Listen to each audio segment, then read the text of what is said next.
बेटा तुम खाओ, मुझे भूख नहीं। हाँ बेटा। क्या हाल है? ये एक सादा से गांव की कहानी है जहां मोहब्बत शोर नहीं मचाती, बस कुर्बानी बन जाती है। सुबह की अजान के साथ एक माँ बीदार होती है और सबसे पहले अपने बेटे के लिए दुआ मांगती है। या अल्लाह, मेरे बेटे की हिफाजत फरमा, उसे हर मुसीबत से बचा ले। ये माँ ज़ैनब बीबी है जिसकी पूरी दुनिया उसका उकलूता बेटा है। शौहर के इंतकाल के बाद मैंने माँ भी बनना सीखा और बाप भी। उसने माँ भी बनना सीखा और बाप भी। गर्भवत घर की दहलीज पर खड़ी थी, मगर माँ के हौसले कभी कम न हुए। कभी खुद भूखी रही, मगर बेटे को पेट भर कर खिलाया। बेटा तुम खाओ, मुझे भूख नहीं। सर्द रातों में खुद पुरानी शाल ओढ़ी, मगर बेटे के लिए नया स्वेटर लाई। बच्चे के बुखार में माँ की आंखों ने सारी रात जागना सीख लिया। माँ यहाँ है। मोहल्ले वाले कहते, ज़ैनब बीबी, अपना भी कुछ ख्याल रखा करो। अपना भी ख्याल रखो। वो मुस्कुरा कर कहती, माँ का ख्याल इसके बच्चे होते हैं। वक्त गुजरता गया, बेटा जवान हो गया।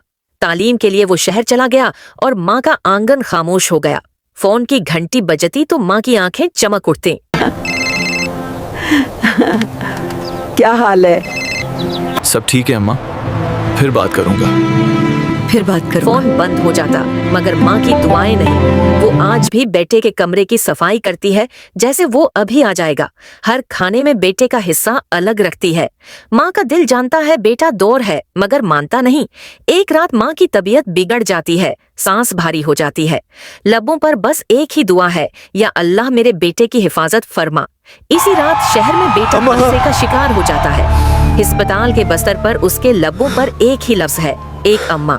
माँ की दुआ आसमानों तक पहुँचती है और रहमत उतरती है। बेटे की हालत बेहतर होने लगती है। माँ कमजोर जिस्म के साथ बेटे के पास पहुँचती है।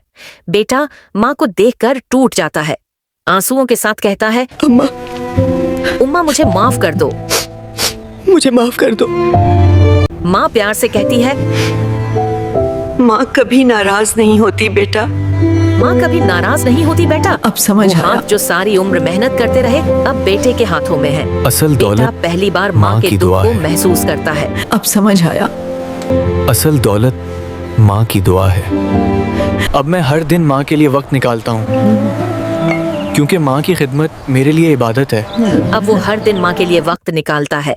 माँ की खिदमत उसके लिए इबादत बन जाती है। माँ के चेहरे पर सुकून लौट आता है। घर फिर से दुआओं से भर जाता है। अल्हम्दुलिल्लाह, घर फिर से दुआओं से भर गया है। ये कहानी सिर्फ एक माँ की नहीं, जो खामोशी से कुर्बान हो जाती है। ये हर उस माँ की कहानी है जो खामोशी से कुर्बान हो जाती है, सिवाय अपने बच्चे की खुशी के। याद रखो, माँ की दुआ वो ताकत है जो तकदीर बदल देती है।